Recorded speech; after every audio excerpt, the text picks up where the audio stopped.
Welcome everybody to the first ever Roosters live stream. We've had a few technical issues this evening, as is anything when you try and do something for the first time. Thanks for bearing with us, and sorry for the delay there. We are now live from this wonderful brewery in Harrogate. I just want to quickly say who I am. I won't keep you long on that because I'm not the most interesting person in this room, but my name's Rachel Orty. The main things you need to know about me are that I am a beer lover, a massive fan of pubs. I founded Women on Tap in 2017, and I'm a marketing consultant in my day job. So this evening I'm joined by some of the brilliant Roosters team, and I'm going to ask them to introduce themselves. So if we can start with you. Hi, I'm Stu Goddard, and I'm the brewing team leader here at Roosters. Myself next, right? Yeah. I'm Ol Fozzard. I am head brewer here at Roosters. And I'm Tom Fozzard. I am head brother here at Roosters as a slip from a previous event we did. And yeah, I'm commercial manager, and I'm very pleased that Rachel's been able to help pull all this together on our behalf, because there might be, well, it's jittery to start with because of the technology, but there might be a few nerves anyway, so hopefully we'll relax into it. Yes, well, we've got beer, and that's always one of the best ways to relax into anything. Just a few points on the format for the live stream. So we're going to run to about 2 hours. We've got 4 beers that we're going to be tasting, and some questions in between, just to get a bit of a chat going with the team that are here this evening. We are going to try and relax so that we can have a little bit of bants, hopefully not too much. And we were going to say to join us on the YouTube chat, but unfortunately, due to the technical issues, that is not live at the moment. So apologies for that. We do have social media channels and things. Obviously, we're not monitoring them this evening, but feel free to give us any feedback via those channels. We are going to have a toilet break halfway through, but obviously you can go anytime you like. We're not going to make you sit and cross your legs. And we've got quite a lot to talk about and tell you about, and a lot of beer to get through and questions. So I'm going to move on straight away. And the first question that is an unavoidable one for this kind of event, I'm going to ask Tom just to update us on what the heck the last 12 months has looked like. What have you been doing? It's been better than the last 5 minutes. Yeah, it's been mad. Like everybody, obviously, the whole world's kind of just ground to a halt. 2020 is like a missing year. I still don't actually find myself using 2021 as a date sometimes on stuff I'm trying to publish or whatever. So it's been crazy. I mean, everyone's got their own personal experiences, which, a different matter. But in terms of the brewery, the good news is we're still here. The lights are still on. I hope they stay on. We've had a crazy year, yeah, like basically like a lot of breweries, a lot of other businesses in the hospitality sector. From the minute, lockdown 1 started, it was just, I'll all testify in a minute as well, I think. Thinking back to some of the conversations we had the first 48, 72 hours, what do we do? What does it look like? Thankfully for us, our web shop we already had one, we didn't really know what to do with it, but now we do. That went mad. The local support we've had through the web shop has just been absolutely incredible. Kept the lights on literally for the last few months. So it's been mad. It's been really hard. But we know it's been hard for a lot of other people. Landlords up and down the country as well. We've suffered with a tap room not being able to open. But on a positive note, which we'll touch on some of the beers we're actually going to drink tonight and some of the other stuff, we have actually found the time to, I would say, develop some product ideas, push through some ideas and carry things forward that we probably weren't able to do so previously. There have been, during the lulls on the certain lockdowns, it's allowed us to sort of step back and just reevaluate things a little bit, which is a positive. And the other positive, just before I let one of these guys get a word in edgeways, is we haven't lost any members of staff. Everyone who was here at the start is with us, and we're all kind of come through fighting, I think. Yeah, that's great. I think a lot of people have used the time of lockdowns and things kind of pausing a little bit, even though it's not entirely what we would have wanted. It has given a lot of businesses an opportunity to kind of take a bit of a step back and perhaps get on with some projects that they've been cooking up for a while and perhaps, you know, too firefighty day to day to get on with them, it's given a chance to get hold of those again. So obviously taking any positives from that, that's got to be one of them, hasn't it? Yeah, I definitely think so. I don't know, Olive, if you want to. Yeah, it's been crap. It's yeah, like Tom alluded to, that first kind of 72 hours where it was just like the rug was swept from underneath, not only ours, everyone else in the industry, in the hospitality industry, but, you know, across the country, people who just like to go out and socialise and have a drink. And, you know, pubs are such a focus of community and everything that it was just decimated a lot of, you know, industry and people's lives as well. So yeah, it took us about 3 weeks, I think, to sort of get over it, or get under it, or get round it, or whatever we did, you know, just to sort of rejig how we do things.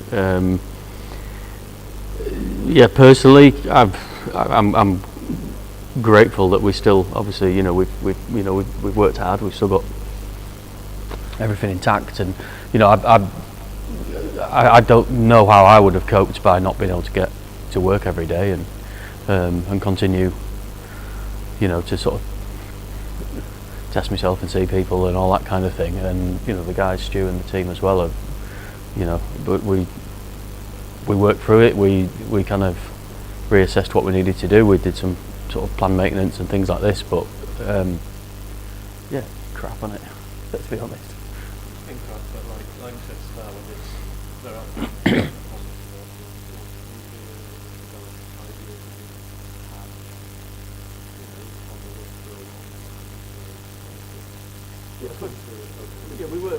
I'd say crap because We did feel, once we moved to this new site, we did feel like in a position where we were ready to sort of kick on. And, you know, we moved here to grow the business and to grow the brewery and you know, tap room as well, you know, just to sort of be a bit more of a kind of focal point for the community and all this. And we just kind of felt that we got ourselves in a position to do that. And, you know, I mean, it affected everybody, hasn't it? So it's just crap in terms of the timing, but you're right, because we were kind of busy sort of polishing everything off and putting the finishing touches on the move and all that, that the things that the three of us and the rest of the team wanted to do kept on being pushed back because we knew we had to sort of complete this move, and we were just gearing up to. Well, we did start then. We'd relaunched the Outlaw project in February, and we've got the smaller kit that gave us the opportunity to develop more interesting, different styles, different feels that, you know, we haven't in the past. So, Yeah, I'm not trying to be all doom and gloom, like. No, well, I was just going to chip in and say you actually had some very positive news during it in December with the award win. So I'm about to briefly ask you to introduce that. I'm going to take my mic off because I've realised I've forgotten my notes and they're just over there. So, Ol, do you want to tell people about that? About the award, yeah. God, that was a while ago, wasn't it? That was, yeah, so December last year. Yeah, I found out, I think in October, I was nominated for Brewer of the Year by the British Guild of Beer Writers. I think I've got the words the right way around. Yes. Guild of British Beer Writers, sorry. Yeah, I was nominated alongside 5 other, you know, really talented brewers from different ends of the spectrum of brewing and different backgrounds and different approaches and all this. Yeah, to be nominated, you know, I found out in October I was nominated, totally out of the blue. And then, yeah, one night in December at the awards do in my kitchen, on my Todd, found out I'd won, which was very humbling, and it was testament to the team as well because of the beers that we were, like Stu mentioned, you know, the Outlaw beers that we made, the launch event here that we did, you know, sort of testament to that. But yeah, alongside that, it was kind of noted for me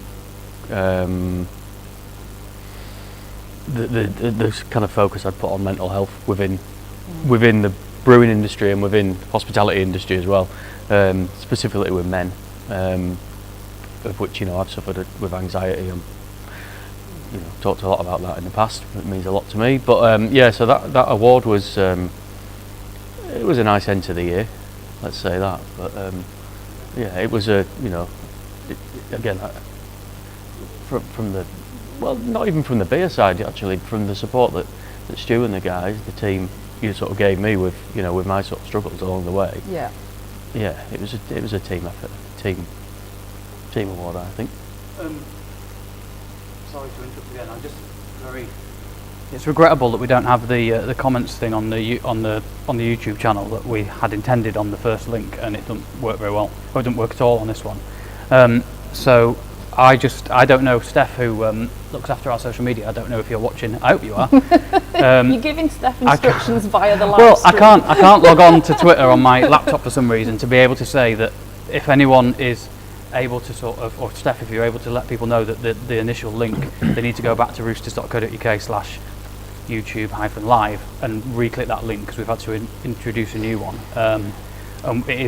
We're a bit gutted because we had really hoped to have a bit of interaction, pick up some comments and help that sort of help some of the conversations flow. So, but whatever happened, it's happened, and it's all a bit meh. And we've got a lot to say here, so I'm sure we'll we'll have to just catch up maybe with people on socials later if it's not possible during. Yeah, I guess so.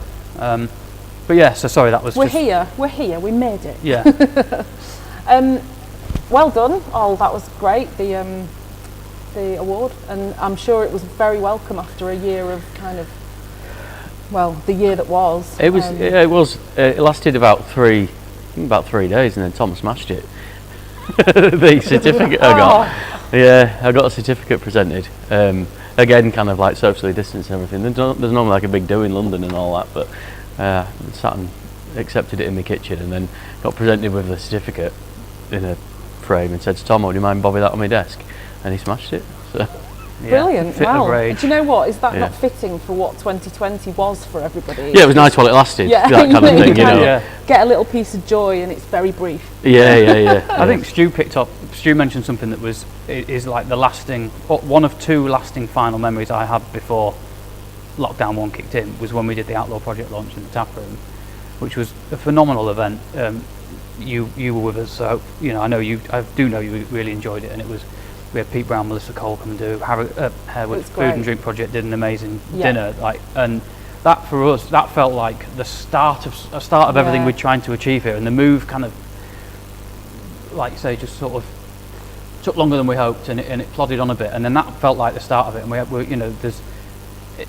and it's just not happened since. But that was the final sort of event I can remember, other than SIBA BeerX, I can remember going to and being at, where everything felt a bit normal. And this is quite nice, because although we are distanced and all that kind of stuff,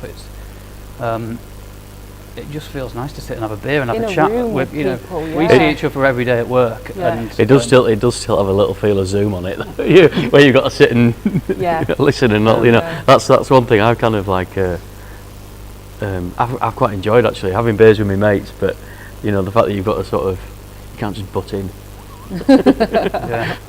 Well, look, we acknowledge that last year was challenging and a bit rubbish, but we're going to move on to talk about one of the main reasons we're here this evening, and it's to talk a bit more about the Sixer Plus Discovery Club.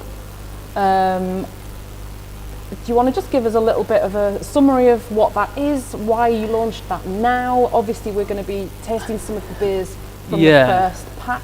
Yeah, so subscriptions on our web shop was something that we wanted to do about 3 years ago, when we were still on the old site, in a fairly basic form. That we knew we had people who they like the idea of like a subscription for Yankee or a subscription for Babyface, right? Yeah, click, done. I know once a month I'm getting my slab of Babyface, and we really, really wanted to do that, but we kept running out of the stock for our trade customers and things like that. So we never got in a position where I was comfortable that we were going to take someone's money on a monthly basis, and I didn't want to, I didn't want us to fail to deliver on that, and it was quite a hand-to-mouth existence down there at times, wasn't it? So it was always there as an idea, and then the way the web shop took off during lockdown 1, it sort of resurfaced as an idea, and actually this event did. I remember stood in the car park in June, I think it was, last year. But the team were all having a socially distanced car park beer after work. This has become a thing now. I remember having a chat about it and floating the idea with these guys, and just sort of, it went down well, particularly with one member of staff. And I'm not going to That's a embarrass private him. joke if I've Love ever it, seen love one. it. But yeah, no, we had this idea to do this event in June, and then because we've just been so stretched, we're a small, hard-working team. Everyone has just been really stretched, so it's taken a while to from June to now to make this happen. And then in terms of the subscription box, that resurfaced as an idea maybe September, October time. We'd done the take-home tap room during lockdown 1, and these sort of bespoke one-off boxes that they went mad. We must have, I can't think, in the first lockdown we did about 400 or 500 of them, which was a really nice experience and nice for people to kind of, it was fun to put it together, and it was fun to see people like it and do the quizzes and stuff. And then this idea kind of formed late last year, there's lots of breweries that we know and have a lot of time for who do their own subscription clubs, but we wanted to try and do something a bit different, a bit tailored to us.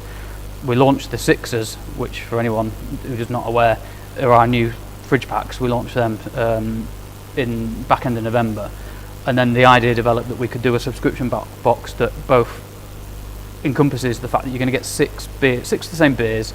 They're always going to be pale and hoppy, but they're going to be a really good representation of what people know Roosters to be about. Yeah. Pale and hoppy beers, drinkable even at crazy ABVs or whatever. Really clean, well balanced, well brewed beers. But then the second half of the case would be us curating a bit more of an experience for people. We love it that we've got customers who Yankees their drink, 24/7's their drink, and that's all they get. But not all they get, but that's just what they want all the time, and that's great. But we really wanted to kind of like curate an experience and show some of the other stuff that we're doing that maybe not quite as in the mainstream sort of consciousness. Yeah. And the Barrel Age project kind of falls into that, as well as the Outlaw project, which we launched and is the first beer we're going to taste when I shut up in a minute. So the Sixer Plus Discovery was exactly that. You get a Sixer, you get something that you'd expect from Roosters, Yeah. and then hopefully we're going to take you on a little bit of a journey with some of the other stuff. It's never always going to be about a box full of all brand new beers, stupidly limited edition specials, every single one of them. Yeah. There will be the comfort of knowing that every now, in certain boxes, Yankee will spring up every now and then, but it's all about the whole and the journey of those other beers. So yeah, really, really excited to finally get it launched. Really excited about, chuffed to bits with the way the Sixers have gone down so far as well. So yeah, that's Should it. we And move then, on and have some so beer yeah, then? box one went. Yeah. Box one went out to the people who subscribed on round 1, if you like, Yeah. last week. So And some of that's them was the only one now, isn't it, that's gone, the first one? yeah. So these are 4 beers from box 1. Yeah. And the first one is My Name Is Earl, Yeah. which I'll hand over to you to introduce a little bit. And I'm going to pour mine. Yeah, I think we should start by pouring. And I am going to ask Ol to briefly talk to us about this beer, tell us where the idea came from, anything interesting facts we need to know about it. Absolutely. Right. The idea came from my brother. No, we've noticed there was a kind of a gathering pace for this particular this beer style, which born out of Norway. It's you can get various breweries have done various kind of kvike beers, if you like. We've done an IPA, kept it nice and clean on the palate, but people have, you can the kvike bit is the yeast.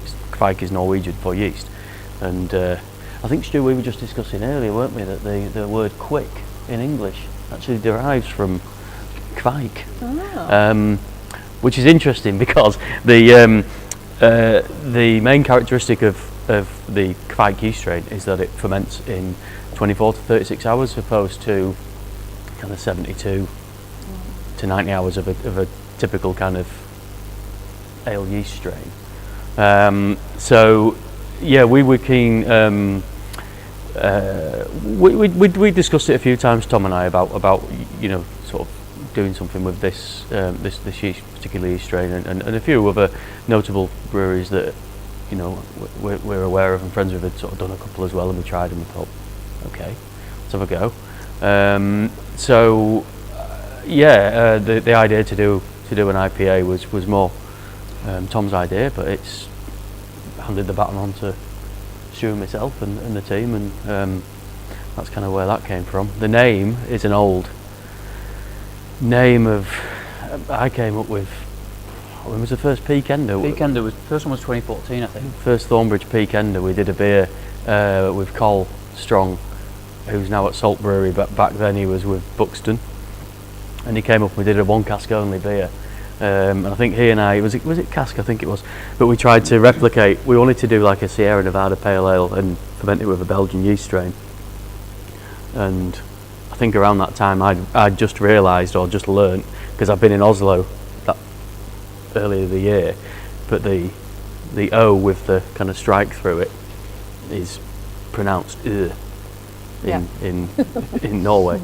So I thought, and I'm called Ol, and I thought OL, and then it was Earl, and then there was a programme around at the time, or maybe 10 years ago, called My Name is Earl. My name is Earl. My name is Earl, yeah. So that's where the name came from, and we did a beer with Col and it was cracking. And then we just did one cask only and parked it. And then when Tom and I were sort of discussing names for this, it just kind of thought, oh, it fits.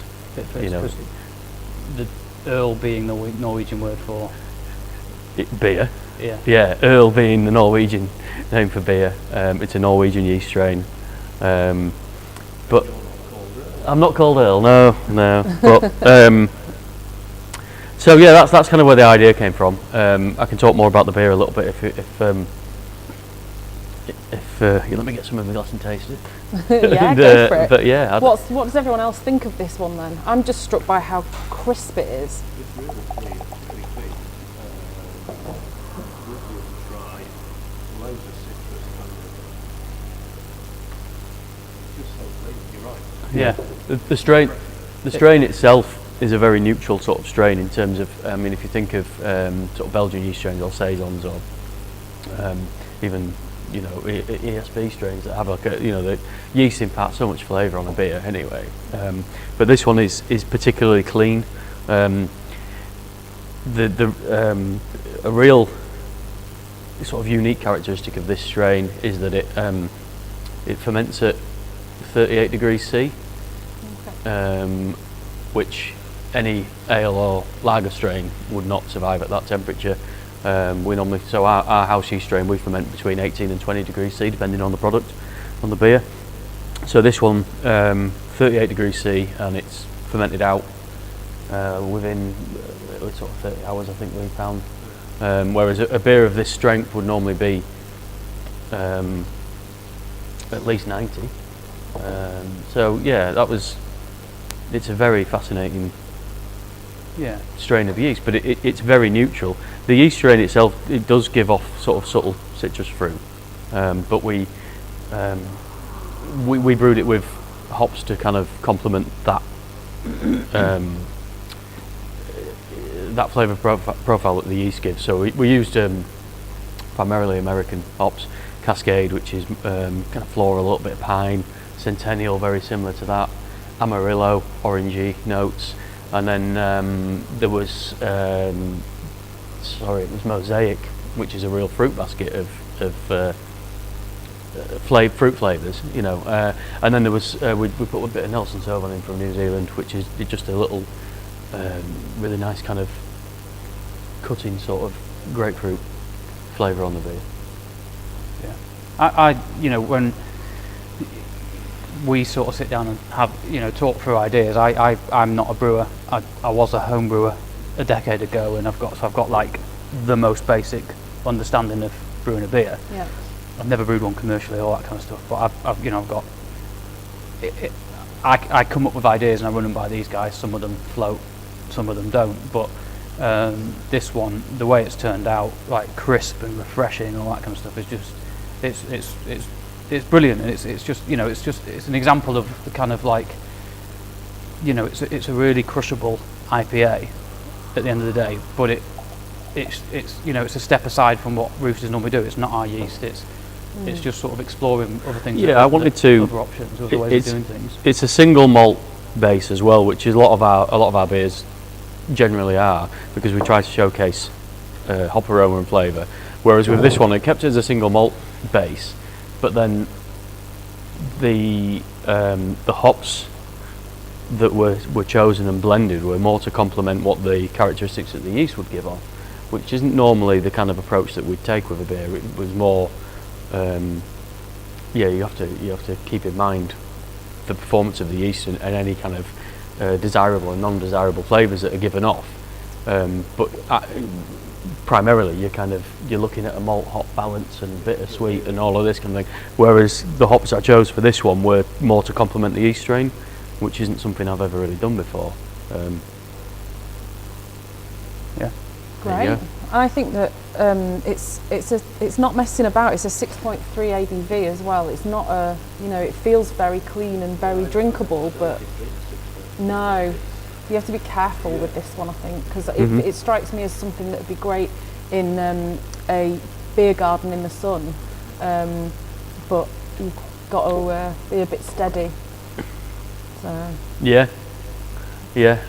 Well, thank you. I'm very pleased with how it's turned out, because you do enter the unknown with a new sort of style or a new ingredient or anything else that's sort of different in approach and everything.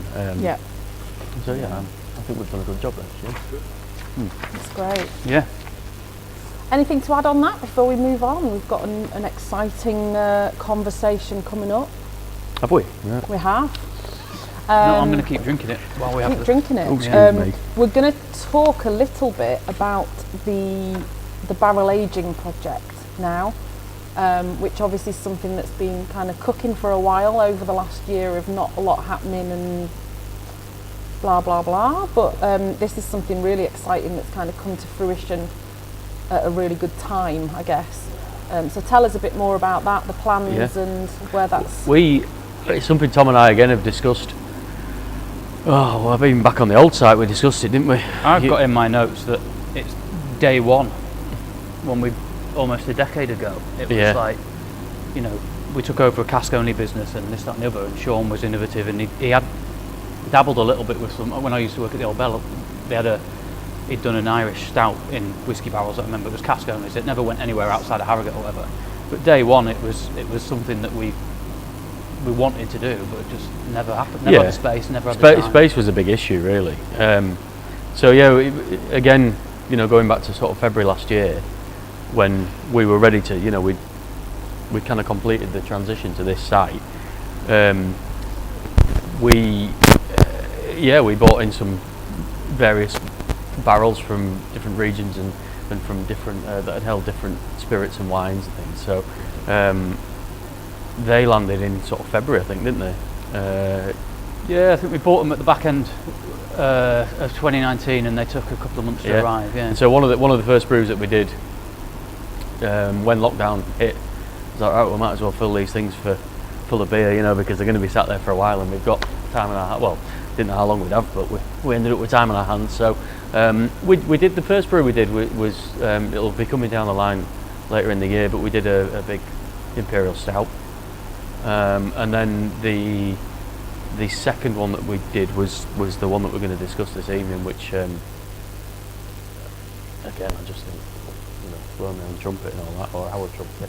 I ain't blowing yours, Stu, but we not after last time. I just think we've not done badly. No, we haven't done badly. There's just it's testament to the team, the brewing team that we've got. There's just so much care, attention, and like an uncompromising will to make every beer that we make be the best beer we can, and hopefully people will agree. Yeah, I think my take on this beer is, like also we brewed an imperial stout that we're going to release later in the year, that was almost, because of the barrels we had in, it was the obvious thing to stick in those particular barrels. And then we had these the Pinot Noir barrels, which we did with this beer, and we knew that this one was going to launch first because of the time frame and the right time of year that we, regardless of what the world looked like, we knew it was going to be a spring release for this beer. And I, with that in mind, I vaguely remember, I don't know if I actually even shared this with you, but I like the idea of us releasing our first barrel aged beer and it not being an imperial stout, it not being the sort of almost obvious thing that people might expect us to do. Yeah. And taking you know, taking a set. I'll talk through or both of those guys will talk through the actual specifics of what they did and how, or whatever. But for me personally, when we talked this beer through and agreed on what we were going to do for the style of barrels we had for it, the Pinot Noir, it was definitely born out of some of the stuff that I've tried in the States more than anything, actually. I mean, been on trips to Brussels and tried some incredible stuff over there, but the sort of modern sort of take on this sort of stuff that you guys did was inspired by some of the stuff over there. And I just think it, you know, again, I'm not involved in the brewing of it. I haven't actually tasted it since it was bottled, so it's been about a month since we bottled it, I think. It's been in bottle a month, yeah. Yeah, but I just think it's fantastic. I'm Well, so you and I excited about bottled it, so Tom. proud. So Yeah, but I didn't brew it. I did the label. I went through the tedious process of getting the bottles shipped from Belgium and Yeah. all that kind of behind the scenes stuff. But from someone who had nothing to do with it, for you to tell you guys, it's brilliant. It's so good. I can't wait. We shared it in the first box. We'll touch on it a little bit, I think, later on from what you've got planned. But Yeah. it's not on general sale, but it will be very, very soon. Okay. It's a unique beer for the people who subscribe first time round, and hopefully it's going to go down really well. And the bottles, obviously it looks very different to kind of the Roosters beers that we've come to know and love. Yeah. I assume that the series will all be Absolutely. in these nice So bottles. yeah, my thought process with doing the bottles, I mean, you can see on the front of the table that the three cans are almost identical. There was a few things with the bottle in mind. It's a completely different package type, obviously. It's a half champagne bottle. It needed to look a bit more elegant. The sort of aggressive rooster head logo, I felt would have looked a bit out of place on it, and I felt it needed a circular logo. And the minute you've got a circular label, I should say, the minute you've got a circular label and you put a circular logo on it, it really limits what you can do with the rest of the space. Yeah. So I took, and then the other thing that led me to think, well, what can I do with it? I took the R off our taproom logo, so you'll recognise it off the taproom glasses. Yes. Yeah. So it links to our branding in one way, but I like the idea of, because it's brand new for us, and again the Discovery Club box carries this idea forward, is it's taking people on we're putting things in front of people that they might not ordinarily expect from us. In the back of my mind, it's not the only reason, but I like the idea of someone going to their local shop and indie shop, what have been seeing it on the shelf and being intrigued by it, because it doesn't say it's from Roosters at all until you turn it round. Yeah. So I'm hoping that people will be drawn to it and just sort of intrigued by it, Curious. because it's not a standout Roosters label, or it doesn't tell you much on the front other than the legal stuff that for the type of beer and the ABV and stuff. So yeah, I'm really pleased with it. And then but you're absolutely right, you don't know this, but the series, all the beers that will follow will carry the same thing. Yeah. Yeah. No, it's great. They look really nice. Thanks. I can imagine them being like in a restaurant or something, with a nice plate of food. They do have that sort of elegance about them, don't they? But Just yeah, I kind of think changes. that's what I kind of was going for it. I think that this beer is not going to be to everyone's taste. It absolutely won't be, but it's so unbelievably complex and beautifully structured. It has that elegance to it, and the labels needed to reflect that. And I think when we released the barrel age, the Imperial Stout and stuff later in the year, again, it's that complexity and that elegance. I felt it deserved that when I did the labels. Yeah, so it's nice that you picked up on that. And that actually, none of this is scripted. We've got notes to make sure we stick to a plan. But thanks, because I'm glad it's carried forward for what you look at it and see. Yeah, definitely. I think they look great. We should end it there, shall we? That was quality. yeah. Well, I think that on that note, we should probably taste it. Now, we've got some bottle opener action needed Yeah, here. I'm going to have to borrow your bottle opener. What does that say on the bottle opener, Oh, Rachel? thanks for asking, Tom. It's a Women on Tap bottle opener. They're not for sale, so it's not really a plug. Right. But it's nice to... Yeah, thanks to for get bringing it them along, on. because it would have been embarrassing if we'd sat in a brewery and I actually didn't think to bring a bottle opener, so thank you. So this for anyone who gets their hand on this beer, it says it on the back, but unlike the other stuff we do, it is bottle conditioned, so you need to store it upright and pour it with a bit of care to leave the sediment behind. And it's naturally carbonated compared to the other beers we do as well. Shall we tell you how we made it? Yeah, I'm going to shut up. Yeah, let's talk more about the technical side of this beer then. Well, I'll start. Yeah. That's that's all right with you. Yeah, well, you brewed it. Go on. Yeah, all right. Yeah. Okay. Yeah. So this was. So again, just born out of discussion between Tom and myself about, as Tom said, what we wanted to do, just to sort of push ourselves and test ourselves a little bit more than just sticking and I don't mean this in a detrimental way to anybody, but to put a dark beer on, in a barrel.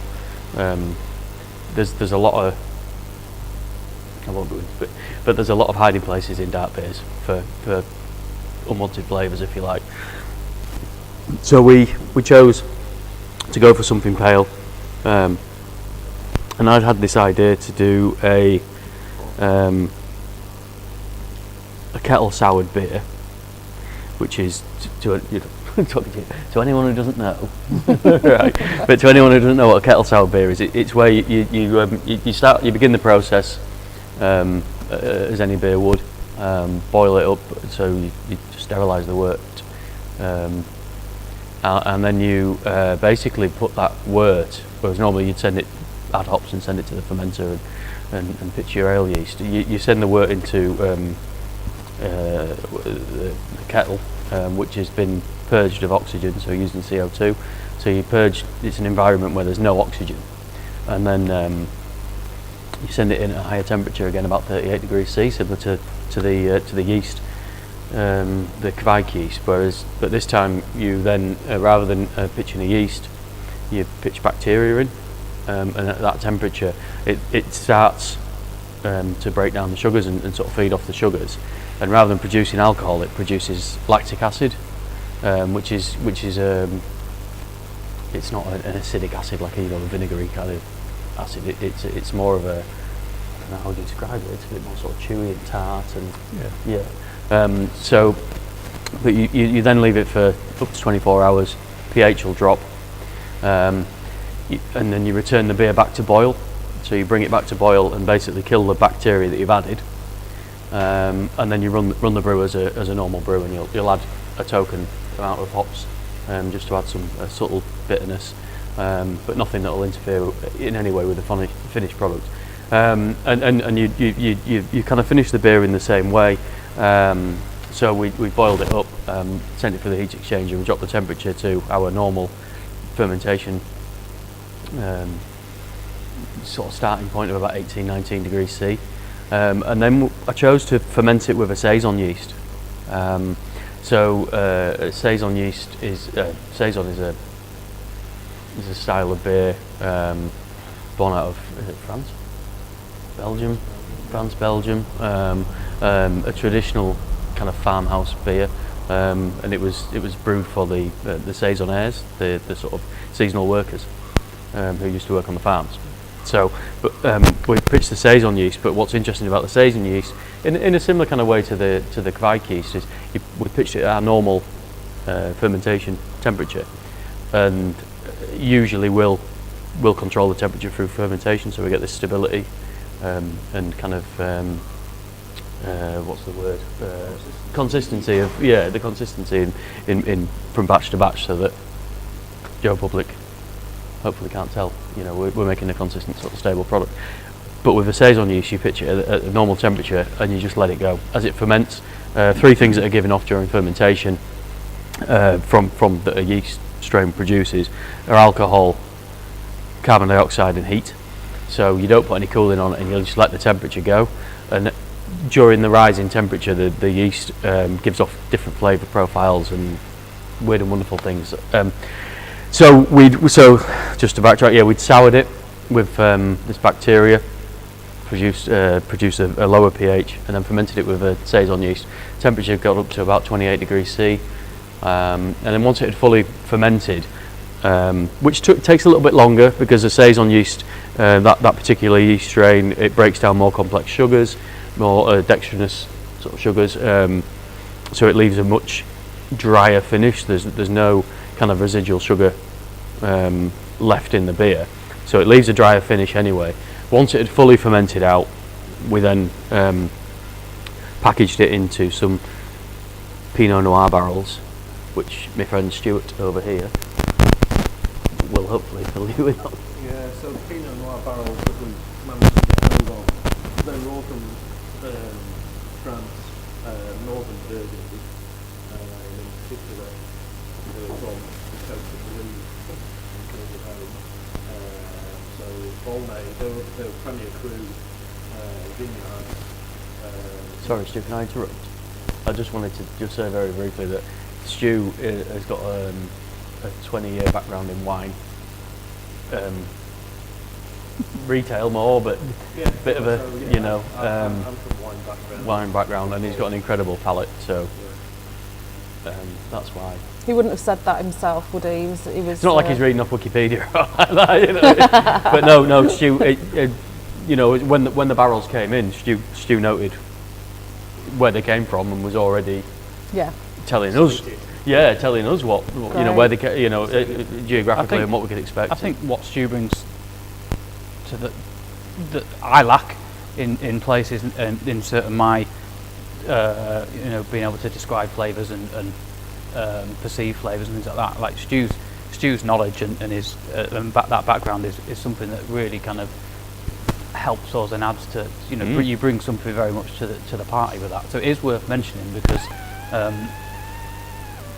you know, it doesn't exist without you having it within this. You know, we know what we know, but Stu's comes from a slightly different angle and a very kind of like strong background. Yeah, I think we're blessed because there aren't many breweries who are barrel aged. Yeah. But there aren't many breweries who've got, you know, we've entered into this barrel aging thing and we bought the, you know, we've got these various wine barrels and it's not just let's put it in and see what's what. We've got a guy here who knows what's what. Yeah, it's great to have that level of expertise when you kind of venturing. I was ready to get out of wine, and these guys took a punt on me having no commercial brewing experience whatsoever. So, you know, I thought I was a trained brewer. That sounds like a win-win to me. It's worth. Yeah, here we are. 8 years is it now? This is the 8th year. Only 8. Bloody hell. So yeah, we've got two coming through Burgundy barrels that we offer them into. Volnay Premier Cru and Moray Saint-Denis. So top class Pinot Noir barrels. The beauty of the barrel aging thing is you don't really know what you're going to end up with. The beauty and the kind of excitement, the kind of apprehension is amazing. But then you come out with this and it's like, bloody hell. Yeah. I mean, We knew all along. It's a good job all I of did- The components were there. it's a good job I did mark this as not suitable for children if you're going to use language like that. If I'm going to butt in and say this is fucking ace because I think you two have done an incredible job of it. It's everything I would have wanted and I had nothing to do with it. I think it's the best beer I've ever made and Roosters have ever made. Personally, I'm can't take all Really, the you credit. go that far?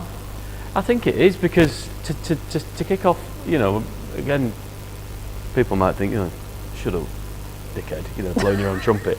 But to sort of, you know, go into something a little bit blind, and we took it, you know, we're taking advice off of the brewers in the industry, and you know, it's not just, you know, but we took our time and everything's considered, like I mentioned before. But yeah, I've never made anything like this before. I mean, never attempted to make anything like this before. So I'm really pleased with how it's turned out. What as someone who is not part of this team, I'd be interested to get your thoughts on it. I think it's lovely. I think it's really timely that, again, it's more of that saison. I love the farmhouse style beers anyway. And obviously going into, it kind of feels like a significant beer in that, you know, we're coming out of this lockdown, we're reopening hospitality, we're going into spring, summer and hopefully better times. And this feels like a beer that kind of just, it works with all of those things. Yeah. But it has that. The whole package is great. It does have that. It's so complex, and it does have that saison footprint that just runs through it. You know, the sort of subtle spice and clove and these kind of flavour attributes. But the wine and the tartness of the beer from the souring process. Yeah, I mean, look, The bacteria in the yeast are the ones that made this. One thing I've said a few times before is brewers don't make beer, yeast makes beer, and in this case bacteria makes beer. All we do is we come to work and we clean and we clean and we clean, and we make sure that the yeast has the same environment, same conditions every week in, week out for it to do its job. We don't make the beer, we make the conditions right for the yeast to make the beer, right? And that's true, and that's every brewery does that. But so, you know, for everything to come together, like Stuart mentioned, and there were some lees left in the barrels, weren't there? as well, you know, so nice, you know really there was fresh. Yeah. So you know, it's I think touching on what Stu said a second ago in terms of like, obviously, you do everything that all explain the process, but then you've kind of just got to leave it, and sort of every now and then you open the barrel and have a little whiff and see what's going on in it, but you can't really. You've just got to leave it, and then obviously get it at the right time. Well, we've tasted it time and time again, and we all, like you said, you envisaged a spring release. Yeah. But and ultimately, but it what was on the tasting from the. But what I love about this beer, and I've purposely on the labels for the first time on any of our beers, we're not putting tasting notes on our barrel aged project beers because they will evolve over time. This is not designed to necessarily drink fresh. Buy two, have one now, and then one in a few years' time. Yeah. But what I love about this in particular is it's got a really nice tartness to it. It's evidently tart. It's not lip smackingly. I can go all along the spectrum on tart. I love lip smackingly. Yeah. This is hopefully some people might find it too much, but it's not going to put too many people off. But the body on it and the depth of flavour and the way that the wine interacts with the saison and just the whole thing's it's so complex. And from tasting it, like you touched on, Tom, you know, tasting it before it went into bottle, we were quite giddy about it. But just that month in bottle with you know, a natural condition on it and that carbonation it's just lifted it. I think carbonation, because it's naturally carbonated that I mentioned at the beginning of tasting this beer, it's something that there is a science behind it in terms of how, you know, is it? You know, there was a formula that you work to, but until it's carbonated and you open that bottle, you're still on edge in terms of which way it's gonna go. And this, I just think that I can't get enough of this, and I'm glad we've got. I get first dibs, like along the way. Well, I do. We do. You know, we're not going to. The collective eye. But we actually packaged this of all the barrel aged beers. This is the one we're going to have most of for a while, so it will be around for a little while. Yeah. Okay. And we have because we had so many barrels of it, 6 barrels of it. This was the one of all the beers that we put into barrel. This is the one that the two Pinot Noir. I think we're 3 barrels of each, wasn't it? Yeah. So this is the one, and they were then blended. Yeah. Back in, so they were aged on two different Pinot Noir barrels, or 3 of each, and then blended back and bottled. But the rest, the beers that are going to come down the track later in the year are single. Yeah.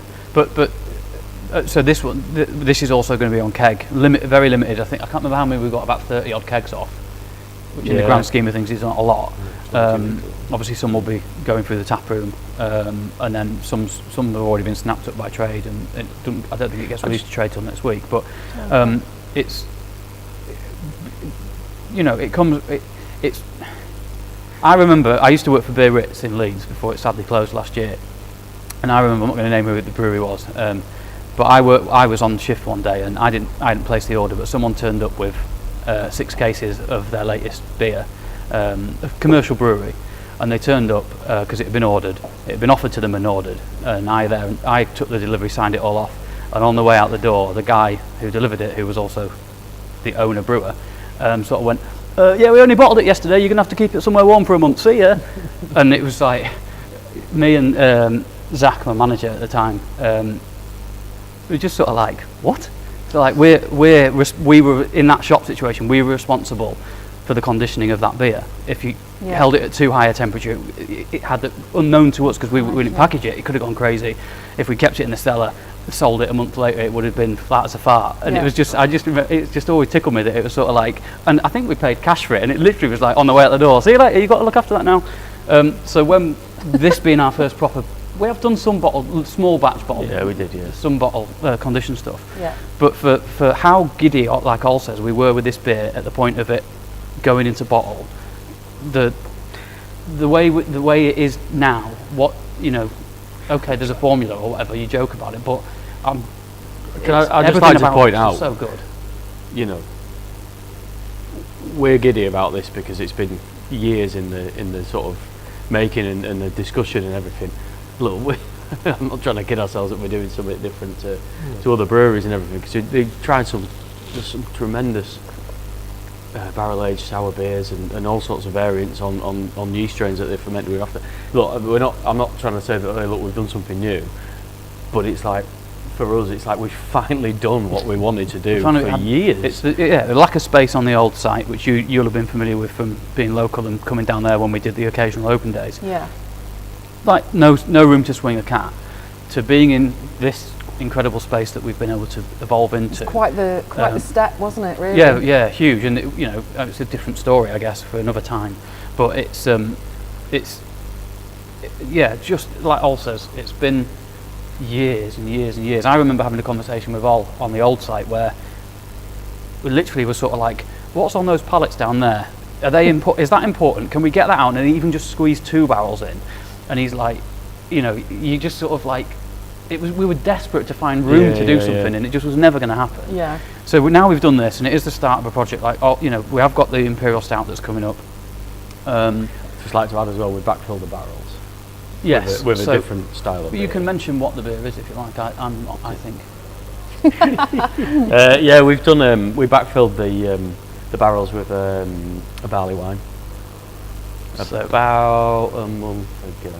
Yeah, 6 weeks, months, something Yeah. like that. So, all being well, I've got that earmarked as a sort of run up to Christmas release. But it depends how it's tasting and how happy we are with it at the time. But then we've got the Imperial Stouts kind of sat there waiting. They'll come end of summer, early autumn. We've got them earmarked for. I say them because there was different bourbons involved. Yeah. So we won't say any more than that for now. No, that Yeah. sounds But we're excited. great. It's so coming back. That first question, the whole lockdown thing. It's been crap. Yeah. But then you sat here drinking this that was Yeah, brewed yeah. last April. I think you brewed it. Well, on there. this was one of the beers where we just, we've got our own wet strain, our own house strain of yeast to keep going. So we managed to production went from 100% to, well, not even 100%, but we were growing to 10% of what we were doing. So we sort of muddled through the first few weeks, and it was like, oh, do you know what? We might as well do it. Let's just, Crack on. use the time. It was the and get these things filled up and release it. When it's There was a period. no one knew how long this pandemic was going to be on for and how long, but it was, let's get them filled. I think the conversation was, let's just, there's a risk worth taking. We know we want to do it. We know we're going to do it eventually. We weren't sure whether that was the right time because we weren't sure how long it was going to last, like Ol says, and whether we'd be here to do this. But we had time But on our hands. We had time on our hands, and it was, wanted everybody it was. working, I suppose so it calculated Yeah, risk, but absolutely. really. Well, we've just gone past 8 o'clock, so we're halfway. Obviously, we were a little bit late starting. But can I just ask about the name of this beer Yeah. before So we move on? I tend to sort of dictate a little bit some of the names of our beers, and Stu's got a little grin on his face or whatever. But these guys get to do the creative stuff of create this sort of stuff, and the My Name Is Earl, and they get to share their creation in liquid form with people. So my thing is, I do the design work and whatever, but I can't switch off from that side of things and think about it. And a lot of our beers, I actually have a Roosters beer name playlist on Spotify on my phone. Like I keep track of a lot of our beers are named after songs. You should share that. You should make that we've discussed that. shareable. We keep intending to do We keep it. sort of intending Name to do it. some as well. There's about 15 or so now, I think, Yeah. on there. But we went through a period where, going back 7 or 8 years, some of the names they were semi-abstract, or there was some hidden meaning. I can't think of anything off the top of my head. Well, they were deep. Yeah, but there were certain things, you know, there were certain things where we sort of shared it around, and then you get to a point, and you know, we picked up on, you know, Inherited Yankee, and that is called Yankee for obvious reasons, and there was a point where we was just sort of like, I think I might have suggested a name, and you said no, that's crap. Or You've vice had a few versa. blackballed. Yeah, and that's fine, and you've had a few as well. Yeah. But we do. But I do tend to sort of be the one who makes the final decision, and that. But the reason for mentioning all that is we have started to fall back on. We're all massive. I mean, who isn't a massive fan of music and all that kind of stuff? But we're all. So so this is Talking Heads, but when I was thinking about the fact that was going to be a sour saison, so you've got the farmhouse saison element of it, and then you've got the kettle sour version of it, and that wild kind of element to it.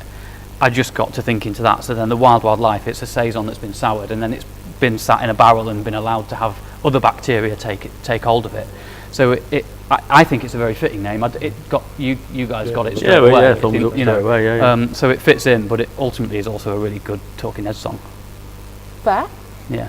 Brilliant, thank you. I think on that end note there, we're going to take a little break. Yes. About halfway. Yeah, so I think we're going to take 4 or 5 minutes. We'll just refresh our glasses, have a little tidy up. You guys at home can Got can a do the fly, same. sorry, I'm not doing a dance. Yeah. I've got a weird fly. So do you want to cut the mics, and then we'll see you in 5.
Welcome back. We had a little short break there. You are listening to the first Roosters live stream, and we are in part 2. So, is everyone back installed? We're 2 beers in now, so are we feeling okay? Yeah. I'm here for Yeah, the duration. lots more Yeah, chat in yeah. us yet. Yeah, We've yeah, got yeah. 2 beers to go yet. Can we? Yeah. As long as I make my last train, I'm good. I'm just going to kick off the second half then with a question, which I believe that Tom and Ol are going to be mostly talking about. We've looked back. We've looked briefly back at a year that lots of us don't really want to look too hard at. We've talked about some exciting projects and things that have come out of it. I want to know now what's next. Like what is going to happen this year, and what I are keep you looking most looking sideways. forward to? What's going to happen this year? Oh, Barnsley, yeah, okay. Not football. Not fantasy. Not football. God, it's While you're thinking, shall I? yeah. I've got like there's a somewhere across between an ideal kind of place to be and reality, and it's like, yeah, go on, Tom. I was just going to talk about the Summer of Assassin. Oh, okay. Yeah.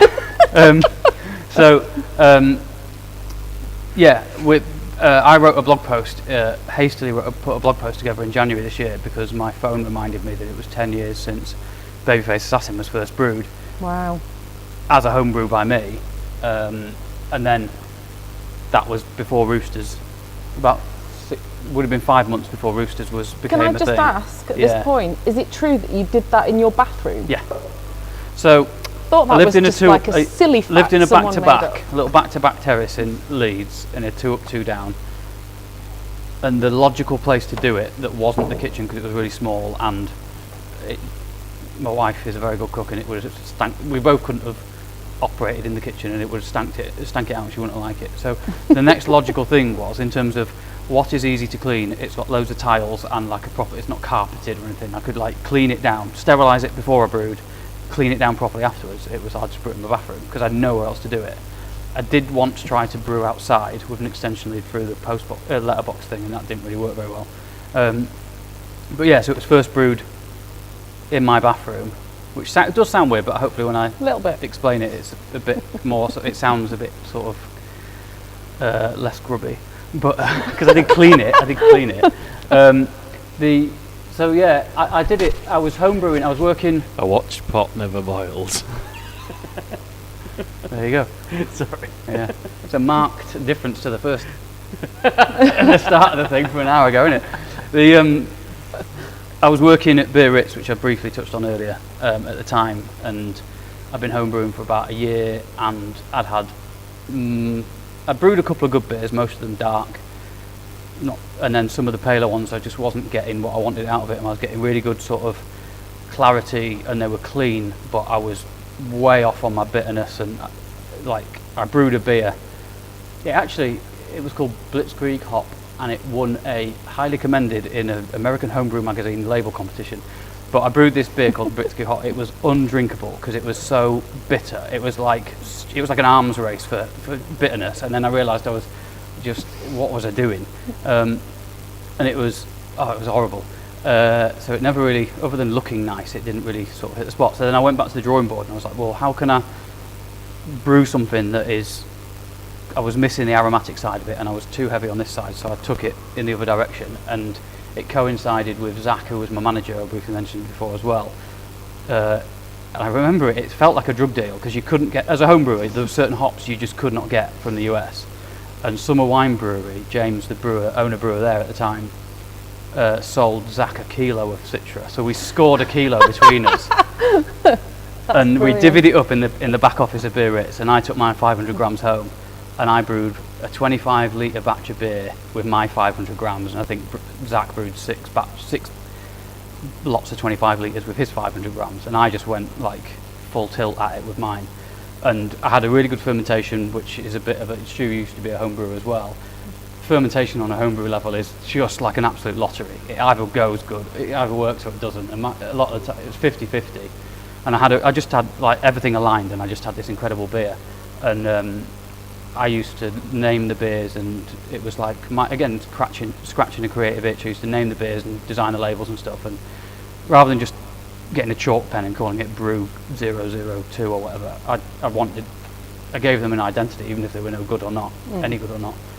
And that one was really good, and I just shared it, and I was so proud of it. And it was like when I just started on Twitter, I shared it with a few people, and then it kind of got legs. And then 6 or so months later, we took over Roosters. We joined Roosters during a period of due diligence when, we were sort of always working under Sean Franklin and learning a lot from him. And it kind of, Babyface kind of just existed as this once. It had this kind of, it was this cool homebrew thing that a handful of people had managed to get that, try. And I vaguely remember doing like a Twitter competition, or I sent it off to certain people. I remember Mark Dredge, who's an incredible beer writer now, who was a blogger at the time. He's, like, there's a few people from that era from a decade ago that really kind of like transcended and moved up through the gears in terms of brewing or beer writing and things like that. And Mark's one of them. And there's a few people I remember getting hold of it. And yeah, it just went really, really well. And then the minute people got wind that we were involved in succeeding Sean at Roosters, it was a question that got asked a lot. Yeah, wasn't it? it was quite a frequent question, wasn't it? And Definitely. And there was on my part, it was never a commercial recipe. It was only ever designed to be a 25-litre batch recipe. Yeah. And So people were asking when you were going to brew it. when's it going to commercially? become a Roosters Yeah. beer or whatever? We had so much on our plate. I'd not worked for a brewery before. All had been brewing by that point for about a dozen years or so, 10, 11, 12 years. Yeah. But he was learning so much from Sean. Then there was the day that we got the keys. Sean properly retired. We, contracts were signed, and we took over. And then all of a sudden, you've got there's a lot of other stuff to do. So we never had the time to do anything with it. But we had people asking. Then we did a couple of trial brews. I think from memory we had about a year of. We knew the sort of direction that we wanted to take the brewery into, and I think it probably took the best part of a year just for us to kind of replot a course of, from where, look, forgetting the quality of the beers because they were amazing, but just in terms of what we wanted to achieve, we had about a year of just sort of trying to turn things a little bit in a different direction, and around that time, We put our stamp on it. It's probably put our stamp on it. Recognise what we loved about Roosters as Roosters drinkers, and the fortunate position we were in. Sean offering, do you want to take but this over? within that first, I'd probably say within the second 6 months of that first year, that's when people started to say, "Come on, then." Yeah, When I you think doing you're it? right. When you're doing it, And then 2012 rings a. There was a European Beer Bloggers conference that I don't think exists anymore, but there was about 3 or 4 years of it. And the second year, it took place in Leeds. So we signed up as a partial sponsor or something or other.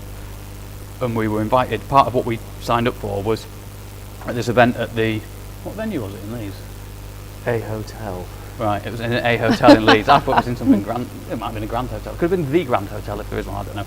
But we did, it was the equivalent of like speed dating, where there was about 8 or 10 tables of 8 or 10 people in the room, and you got 5 minutes to basically take your beer, and it was beer bloggers, beer writers and whatever. This sounds great. It was really fun. Yeah. And, there's friends that, you did the podcast with Marv earlier this year, and like Marvin Cole, who's a really strong beer influencer. Yeah. That's where we met Marv. Yeah. That's where we met Marv, and Ol did a podcast. She just launched a podcast. But we did this event where it was like, right, we've signed up to speed date, and with a room full of different breweries, go around and showcase different beers. So I think it was at that point we just decided to do a small batch bottle conditioned version of Babyface. No, we took a cask and a hand pump. We took a cask and a hand pump. That sounds And, brilliant. You're right, we did. And we did it, but it was a small batch, like And 60 we litre did brew or little something. runs. We had it set up on a little table, and we did runs of where we pulled And pints. we went around these tables and just Yeah. Marv stands out as being someone who was just absolutely blown away by it and couldn't sort of make us blush enough, sort of She thing. squealed, she did, didn't she? Yeah, it was really, really nice. And Yeah. and then we walked away from that, and you're like, do you know what? We need to try and do something with this. But it probably wasn't another 6 months before we got the opportunity to. And we did it, and again, it was always just going to be a single, one-off commercial brew. Let's do it. I was always mindful that Ol's a very distinguished brewer. He'd been brewing commercially for 12 years. I was just a sort of, I brewed in my bathroom, like you say. You know, it was all a bit. But then I gave my tatty little bit of paper recipe to Al, and basically said, if we're going to do it, you need to put your stamp on it. You need to turn it into a commercial product, because this recipe does not work Was commercially. never meant for that. Yeah. Doesn't work. So Al did that. How many awards have we won since? couple of international. Couple. It's in, you know. What, this month? Joking aside, like, it is the beer that has absolutely taken off for us since, and you know, I'm very proud of it from it being, you know, just this one-off random Citra Score homebrew IPA, but Al's turned it into an international award-winning beer that is our, you know, we don't export a lot of beer currently, but it's our biggest export beer. It's the beer that we sell most in can. It's the beer that Andrew, who's behind the computer, enjoys the most. I understand. Well, you know, you might be surprised to hear that I help with that. Yes,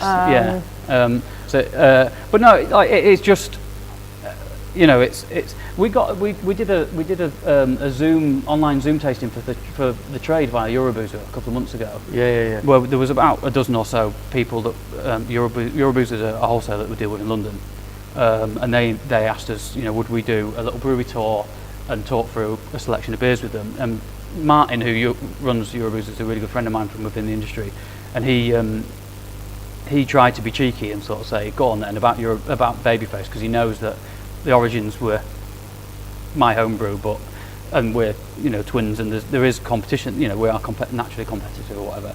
And he tried to sort of trip us up, didn't he? But Yeah, he did, we both were like, we both could not be proud of that beer. We both have a stamp on that beer.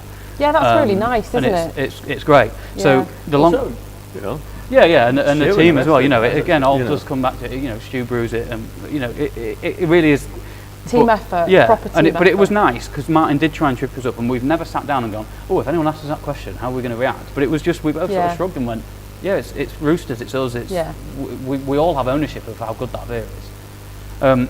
So the long-winded comeback is, I did this blog when my phone told me it was 10 years since I did it as a homebrew. Yeah.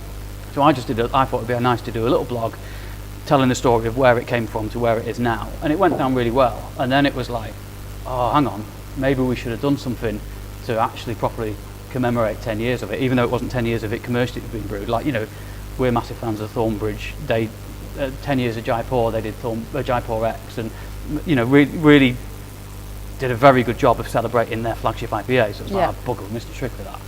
And then the idea came was actually, well, we've done Tropical Assassin previously, and we've done a double IPA version of, you know, Double Assassin. Why don't we? I remember. Let's see what else we can do with it, and we'll do a Summer of Assassin celebration. So we're doing it one a month over 4 months. So we're sort of extending the summer slightly.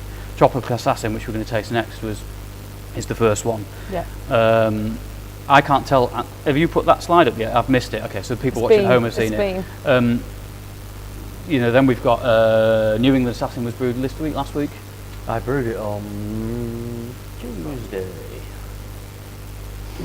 Okay, so we're doing a New England IPA version of Babyface called New England Assassin. Rumour has it that may or may not feature in the next Sixer Plus Discovery Club box. Can neither confirm or deny. And then, you know, it'll be available to everyone else a little bit later, but the subscribers to the box get first dibs. So then we're doing a session IPA version, and then Double Assassin follows, and then we have something else up our sleeve that we're not going to share just yet, but there might be a fifth element to the Summer of Assassin. Well, look, shall we open the Tropical Assassin? Yeah. That is the next beer, and I have had it before, but it's a very interesting version of BFA. So you've just reminded me, actually, the first time we did this beer was 18 months ago, and it was part of a 3 beer. We did Double Assassin, Tropical Assassin, and we did the Sawtooth Mountain IPA, which was, and we pulled them together as like our launch of, they were the first beer we put in Tall Boys. Do you remember? Like, That's right, yeah. So Tropical Back end of Assassin, summer, wasn't it? No, November. Yeah, back end of summer. It was November, and we did a launch down here, and it was. But yeah, so it launched the Tall Boys, but I don't think we've done it since. And I know I know people have been asking for it since, and we do Roots Rock Reggae, which is Stu's recipe, very, very Lovely brilliant Lovely fruited beer. IPA. So we brought this one back as a limited edition. So this is, again, it'll go on the web shop and it'll be available from the tap room and all of the quality stockists and all that kind of thing this weekend and beyond until it runs out. But yeah, who brewed this out of you two? Was this one of yours, Chip? Or was it? Well, when you first developed the recipe, was it not yours? I can't remember. I think it was Maybe a bit of a... originally we kind of because collaborated, didn't didn't we? You created Roots Rock Reggae, so it was Yeah, a bit of a- we kind of learnt from the fruiting of the roots, yeah, Fruiting then- the Roots. That's a good name for a beer, isn't it? fruiting of the roots, and then we Black developed Ball. we developed Tropical Assassin in a similar manner. Only it was easier with Tropical Assassin because we had the malt base and the hop base, and we knew that was a winner. You know, we knew that the malt bill and that 100% Citra, massive compared to Yankee and 24/7 and the kind of lighter beers that we brewed. We knew that was a winner, and so when we knew that we were just going to do a fruited version, it was quite straightforward. We chose the fruit: pineapple, passion fruit, mango, a little bit of orange, and we pulp it and we add it to fermentation. And then when it gets into conditioning, we taste it, and if we need more, we add more, and it's all done to taste at the end of the day. The majority is It's in fermentation, because the there's sugar. obviously sugar in there, in the fruit, so we just want to make sure that that's fermented out, so we've got a stable beer. But yeah, I think Stu took it on and brought it forward, and But there was very little to do because well, we already knew that but we sing from the same hymn sheet in that we're very much it's a beer first, and then there's an impression of what of flavour on top of the beer. It's not. we don't want to overpower the beer. There has to be hops, malt and yeast involved. We want it's complex. For me, it's all about complexity, and you want the person who's paid for it and who's drinking it. You want them to sort of go back and search for more, and there'll be more for them to search for. Kind of like a good book where you don't really want to put it down. You want to keep pick it up and keep reading, that kind of thing. So yeah, I just think Again, you've done like, a great job, Stu. again, it's almost 18 months since I last drank this beer because we've just done it that once, and we canned it like the day before the first Discovery Club box went out the door, chucked it out the window. No, we're there's occasionally, like when you have the canning line, misbehaves occasionally. There's a few cans that are not fit for sale, and I was able to take one home, and I'd forgotten how well this. We've had a lot of people, unbeknown to them, that we're doing the Summer of Assassin. We've had loads of people going, "When's Tropical Assassin? When's Tropical Assassin coming back?" And I'd actually forgotten how good that is. And you talked about Citra being obviously the star of the show with Babyface or whatever. Everything with the Summer of Assassin, every single beer is 100% Citra, just like Babyface. Yeah. There's no, But I like messing around or blending anything. I think Citra's a bit of a bully, although Babyface is a great balanced beer. Once you get Citra in the mix, it overpowers everything else, and so to kind of balance that welly of Citra, that I think the fruit just softens it out a bit. I was think just going to say exactly the same thing, because it's the base beer is no different to no, it's exactly to a Babyface. The IBUs, the bittering units are the same. It's the base beer, and then but the juice that we add and the fruit and it's the just tasting you go through. It softens it, doesn't it? But I think what it's something you said a minute ago, Al, is, and it's our approach across the board, is it needs to taste like a beer first and foremost, and then what I think the two of you and the rest of the team are particularly good at, is it's layering that nuance on top of it. And, you know, at the end of the day, it's a really juicy tropical fruit beer. It's a fruited IPA, and I think, you know, that's exactly what it is. But it's not. I don't think I'm sat drinking Fruit juice. Yeah. Yeah. I'm drinking a beer. No, definitely and I, not. you know, yeah, again, easy for me to sit here. I mean, that's why we've done this YouTube, just to blow smoke up our own asses. But it's That's not really the only exciting. reason. No, no, but it's it's really good. I think it's interesting what you say about the fruit softening it, because I love Babyface Assassin. Like, it's one of my favourite beers, but I love really chunky, hoppy beers. And I think a lot of people maybe are a little bit scared of that sort of beer where it's so kind of punchy that you're like, whoa, what the heck? And maybe the Tropical Assassin makes it a little bit more accessible to people that perhaps want that softener, Yeah, I'm sure it does. I'm kind sure of- it does. Yeah, I agree with you. On a personal point of view, and I might upset a few people here, not here, I don't know. But there are certain kind of versions of this, you know, of this kind of style of fruit IPA and everything that are out there, which I find a little bit too sweet. You know, it's almost like it's too much like a fruit juice, and it's like, you know, I think there's a nice kind of balance here. You know, we're not making beer for kids. We're making, you know, beers a grown-ups drink. Let's focus on what it is first, and then enhance it, and draw a line at the point where it's still got to be. Yeah. You know, it's a beer first, and I think that's something that, you know, we don't butt heads on things, but, you know, there might be, you know, recipe.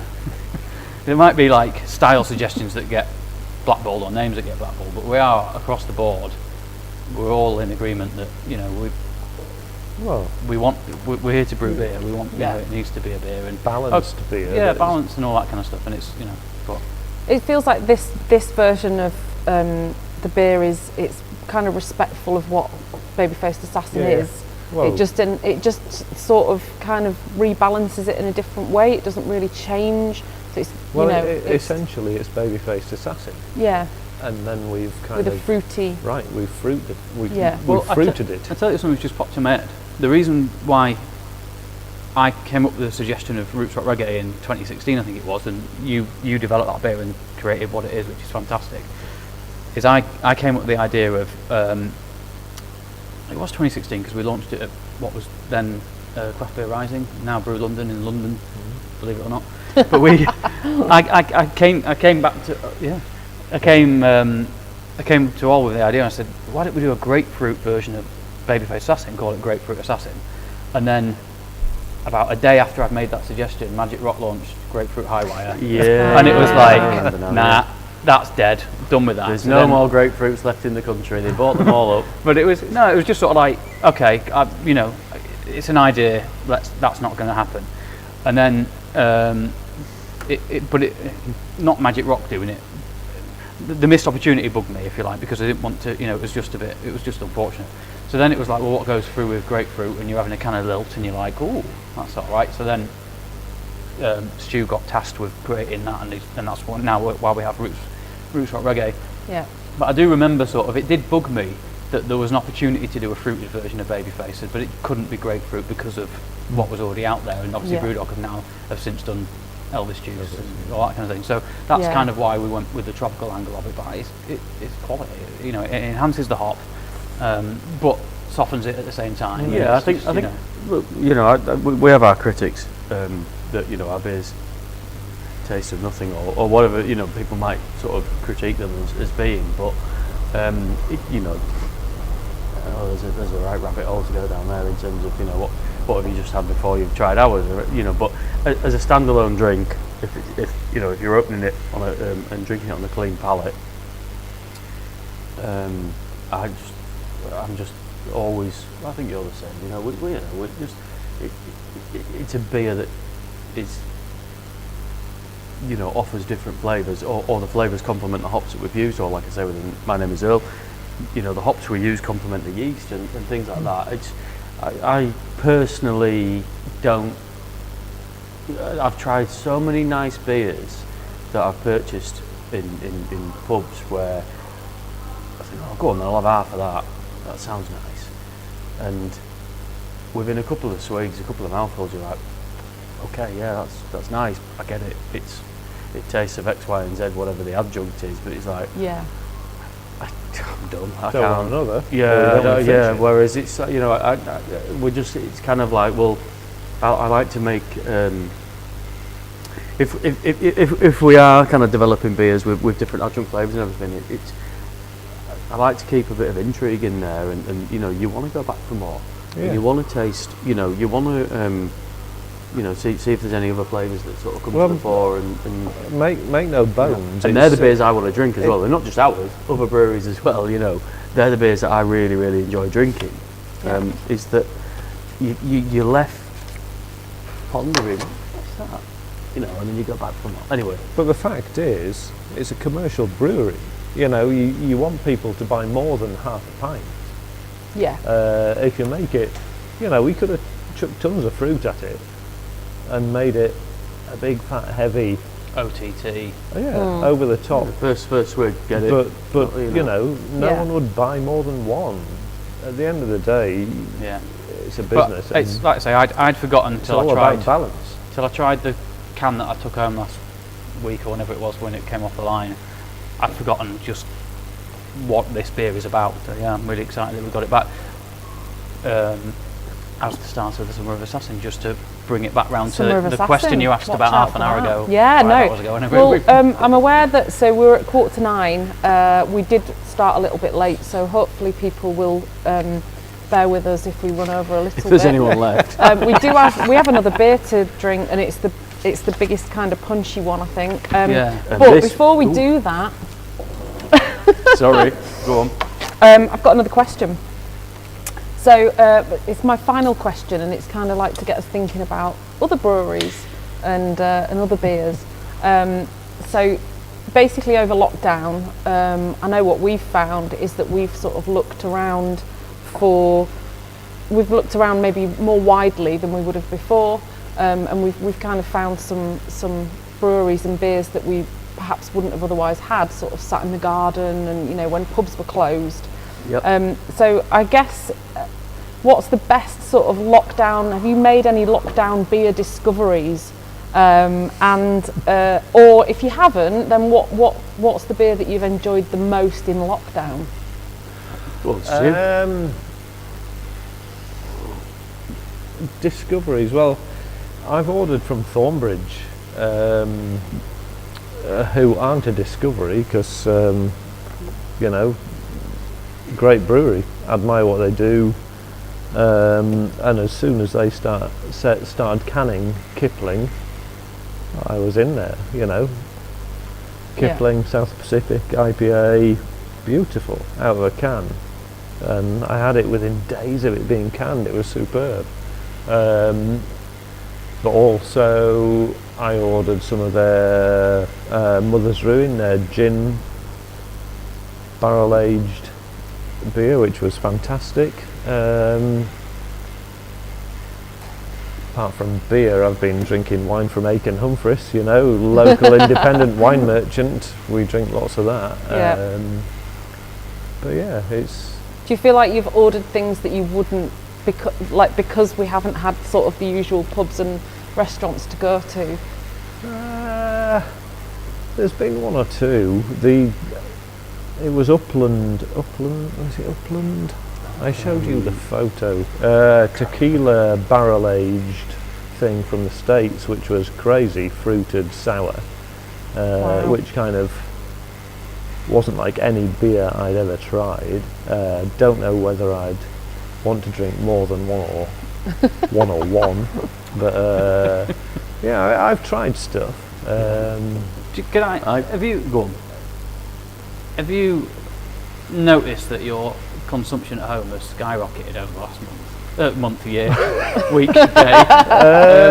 They have to close the road for my bin collection. The only reason it just popped in my head because I just thought I was thinking back to lockdown 1 when it was like we had that incredible 6 weeks of like Yeah. sitting in the garden like you were talking about. Whatever. I always try and be quite sort of like, I'm not going to drink on these days of the week, and now it's like you know, a year on, it's like a completely different. Who's that person? Look at me. Yeah, well, there is that kind of try not to drink on a Monday. Try not. Yeah. But that sometimes doesn't happen either. But I don't. It's a couple of cans a night and shared with my wife. It's not. The reason I mention it as well is I found what is myself. This? Alcoholics Anonymous.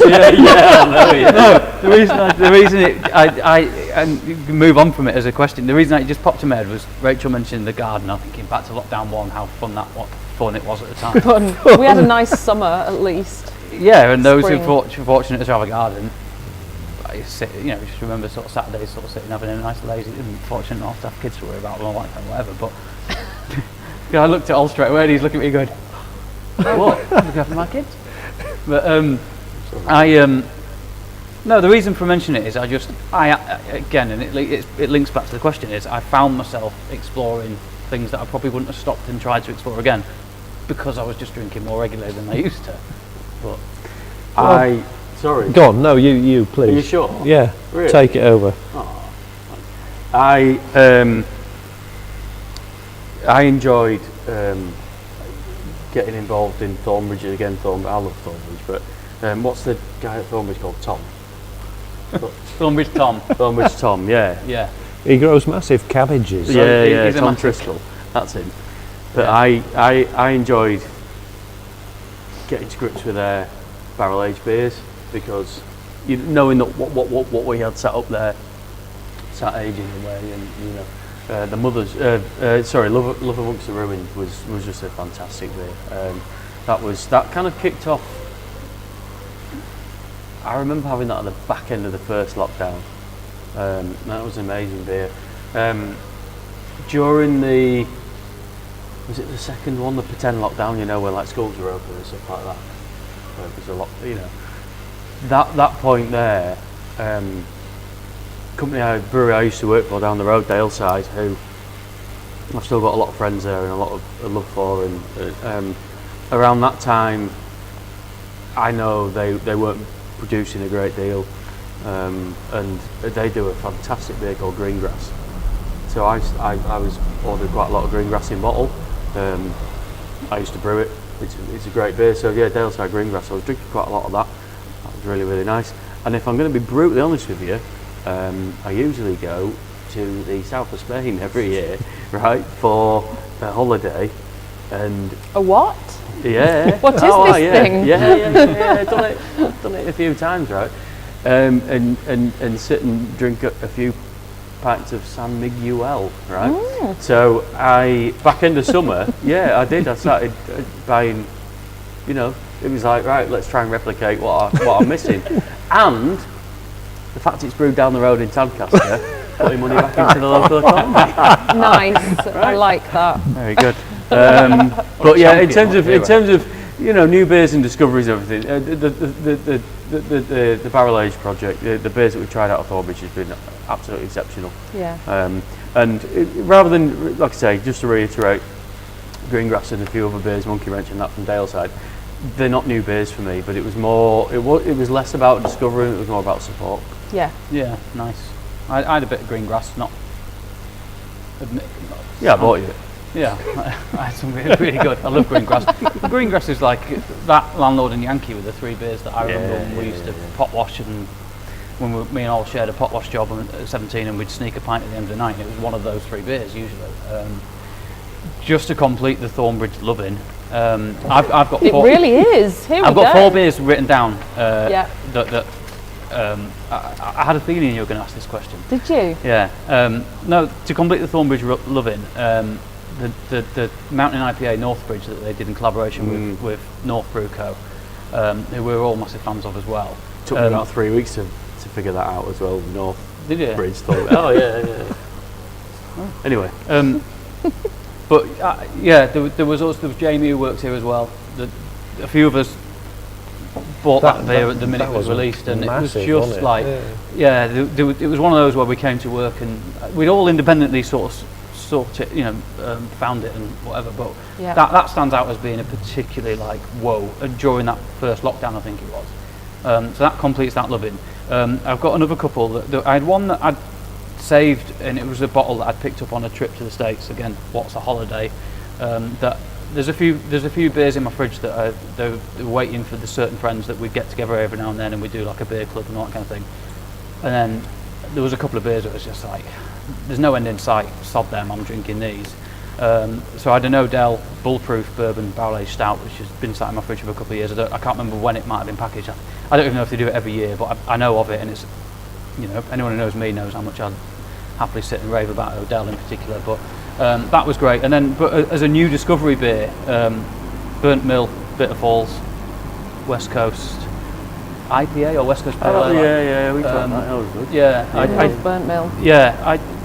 that stands out as in terms of a discovery beer for me. It was probably, I think it was coming out of the first lockdown last year. Josh, who used to be our taproom manager, who now runs his own place. I was with him one day. I can't remember. It was when we were allowed in that July-August period where you were actually allowed to try and enjoy yourself. Yeah. Before they then stamped on Slightly, that. only slightly. Yeah. And yeah, it was one of them. We went into Josh's place, and it was just sort of like, he knows me well enough. He was just like, just have that. I know you're going to like it. And it was just one of them. It was like stupidly good beer. Yeah. Tell me more about it, sort of thing. I didn't go out and choose it, but it was put in front of me, and it was brilliant. So that I'd mention, and then other than that, I've just drank a lot of what we brew because it's really easy to just. Sangiovese played a massive part in the last few lockdowns, which obviously isn't a beer, but bloody hell, what a cracking grade. Yeah. How about yourself? I've been trying to explore locally, obviously supporting local, but I remember one time last summer we tried to have like a fancy meal at home because obviously restaurants weren't open, and ordered some of the Origin project beers from Fine Ales, which I hadn't come across before. They're kind of like mixed firm. I tried one at Beerex last year. Did you? I've got one in my fridge Absolutely. at home. I haven't had it yet. It won an award at Beerex Stunning. last year. And I was with Ian, who's their sales director, commercial manager. I Yeah. can't remember who he is. And I just that blew me away. Sorry to interrupt because No. I'd forgotten about that, and it was just before lockdown. But those beers are incredible. Well, again, they're in these elegant bottles. You kind of have enough for like a good glass each, so you almost treat it like a wine. They're kind of saison style.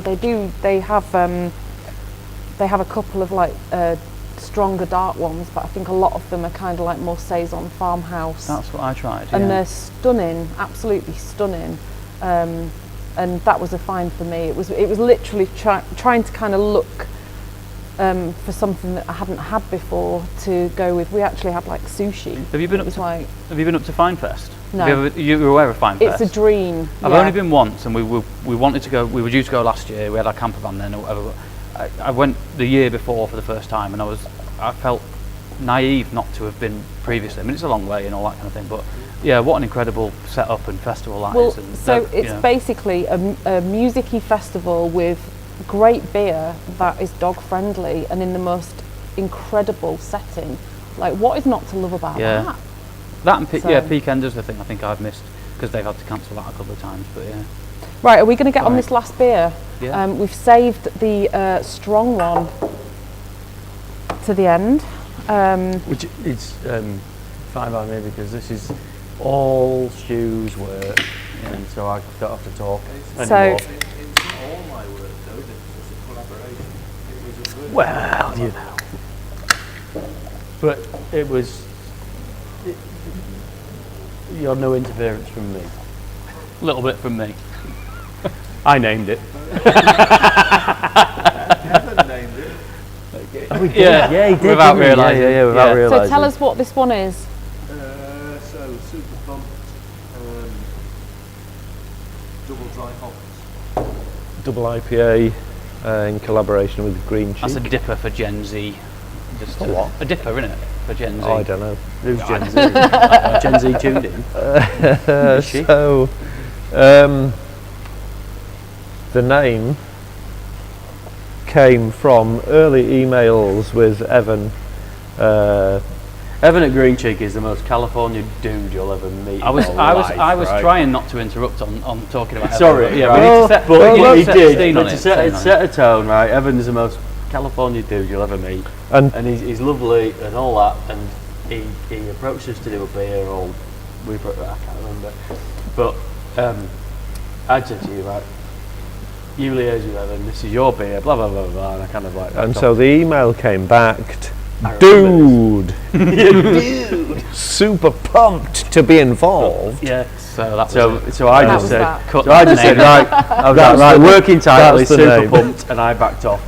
And I'm going to back off now because this is all about Stu and Evan. So So yeah, we An answer to that. Is there something else I can help with? Oh, Google. We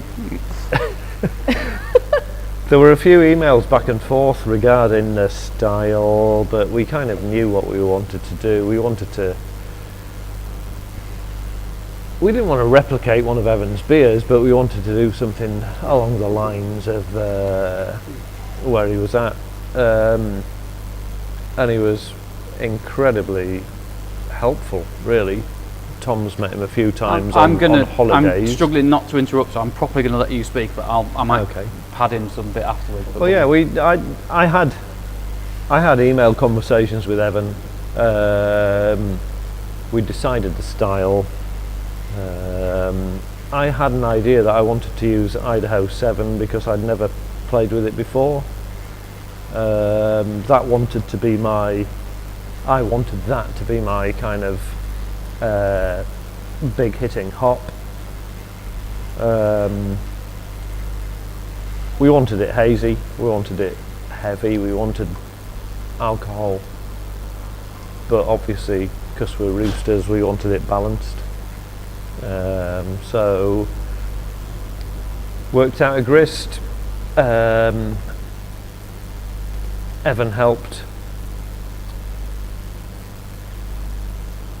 We used a lot of wheat in this to get our haze because which I think it's on the palate that shows a lot on the Yeah, palate. it's- It's such a soft, subtle, yeah, the rounded mouthfeel, mouth. it's got quite a chewiness.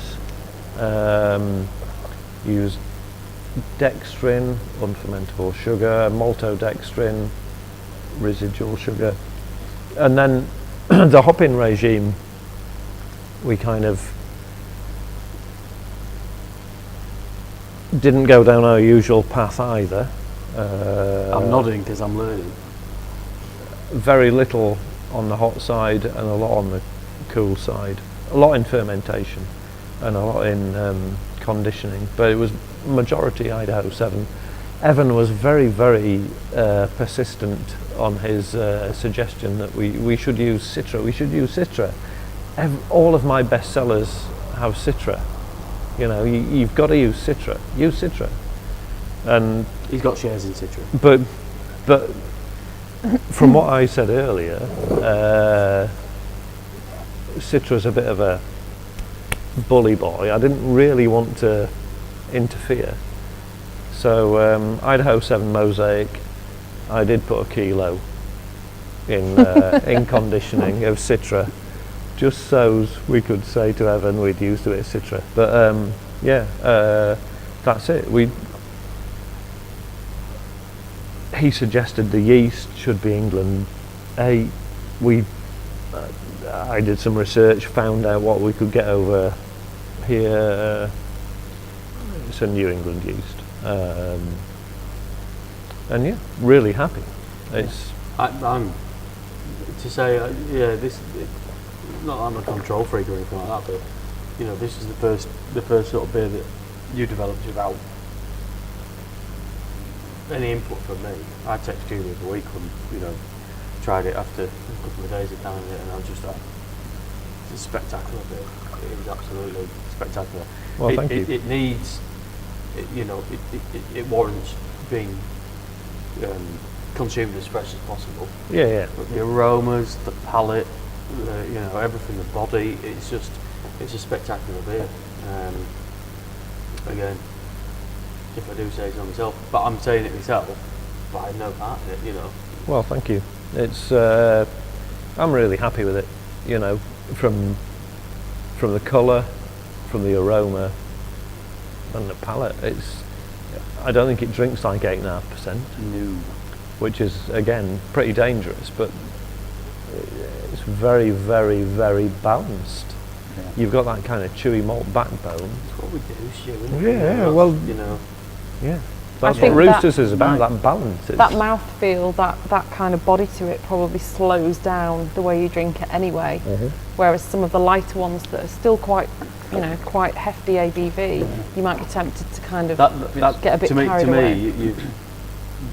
The alcohol in that beer 8.5, you've hidden it really well, because to me that has a similar kind of mouthfeel, and although there's been no addition of fruit or anything like that,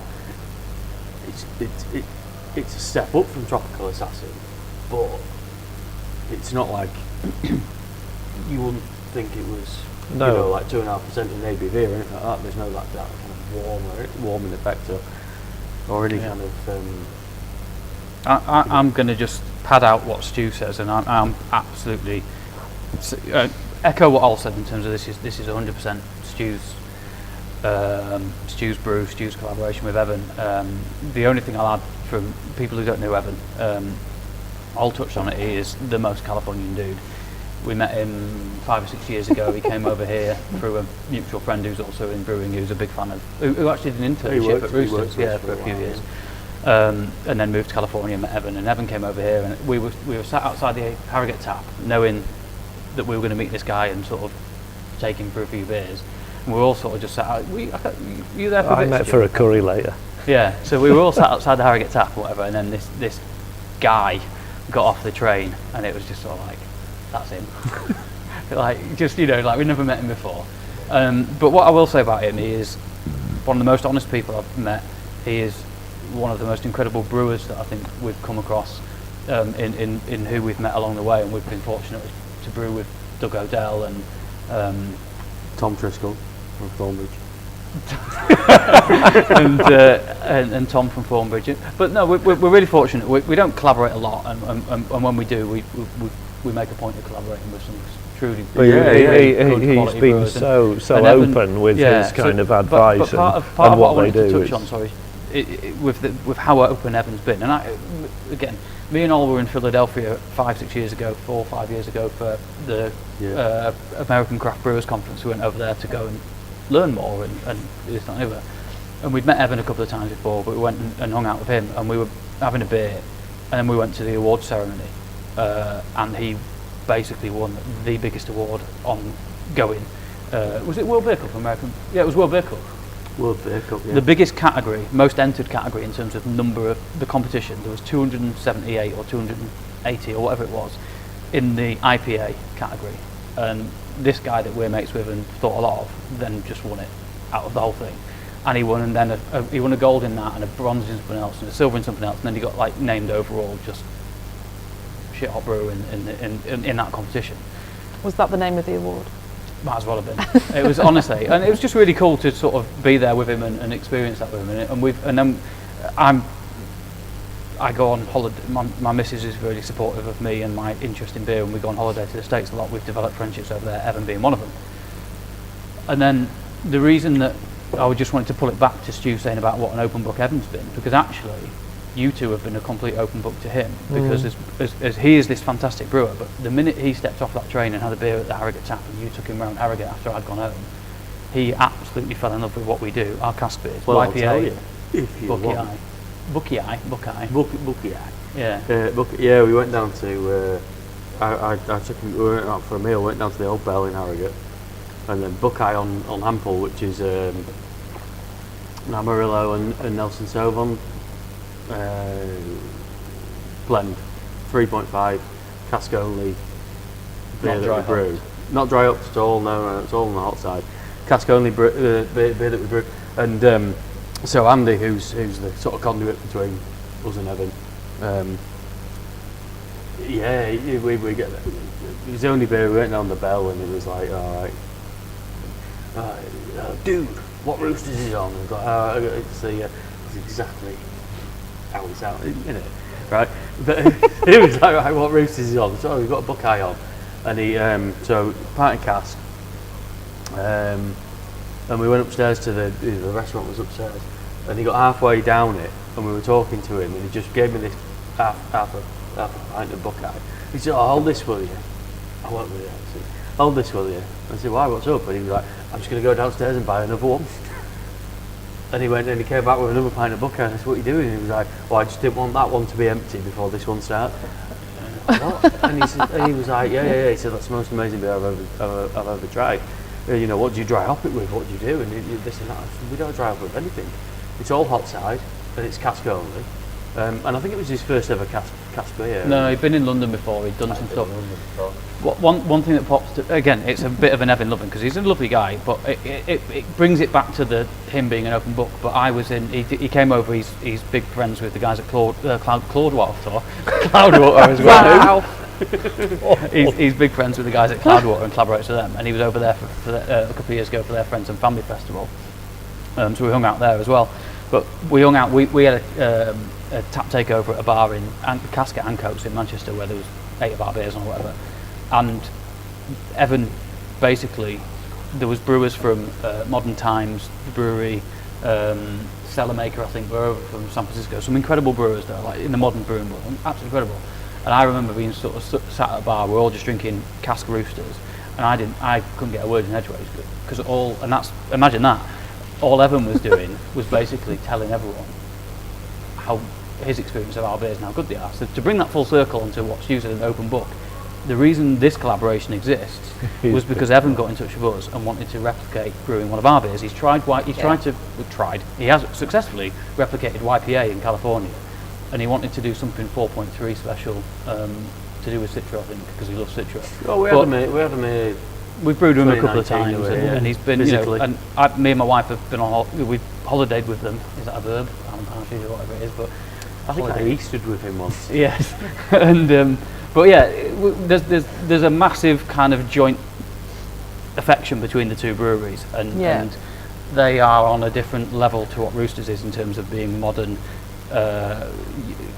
You go to his brewery in California, what they sell, what they do is It's gone. That's it. It's gone. But like what you do, just like I've got so much respect and love for them, whatever. And then when Stu started talking about this bit, it was a bit of he came to us and basically said, "I want to replicate Roosters in California," and it was like, well, all right, well we'll have a bit of what you're doing, and you learnt a lot from it, or whatever. And I think the reason for long-winded sort of telling those stories or whatever, but it just shows like it's not a collaboration born out of they're trendy.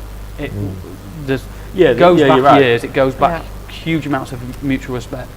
And then when you finish with this in the glass as well, you've learnt new things. It was new techniques or whatever, but it's brilliant.